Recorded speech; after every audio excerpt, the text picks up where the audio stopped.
virar nesse aqui, ó. Põe o pé aqui.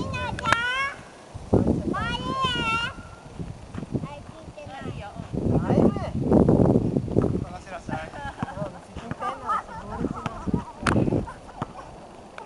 Segura com as duas mãos. Agora puxa, pra ele fazer força.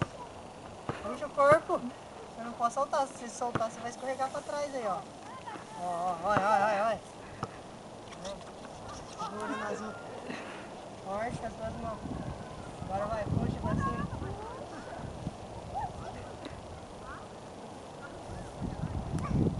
Põe o pé no azul.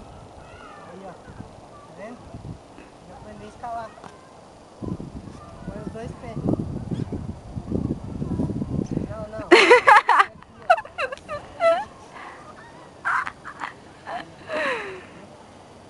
Agora segura aqui. Segura. Vai com as duas mãos. Puxa, faz força. Agora tem que pôr o pé aqui.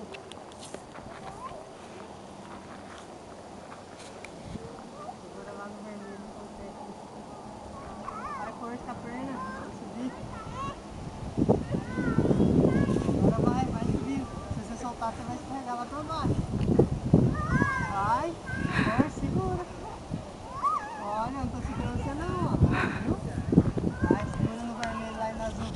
Vai, força. E põe o pé aqui. Forte, tem que ser forte.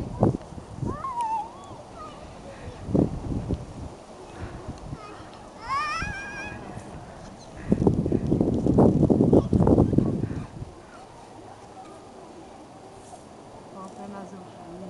Descansa agora um pouquinho. Descansa um pouquinho. Eu não posso soltar não, menina. Você pode descansar, mas não pode soltar. Segura aí. Põe o pé aqui pra você descansar, ó, assim, ó. Olha aí, ó. Fica com o pé aí, pretinho. Aí.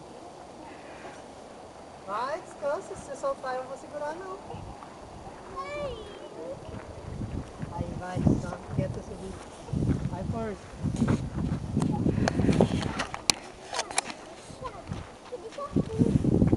Então vai.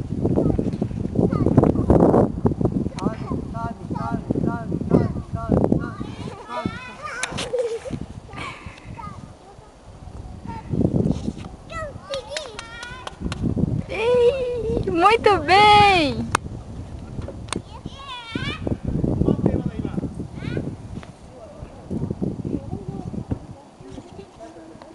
Não, assim não! As coisas que você ensina. Ó.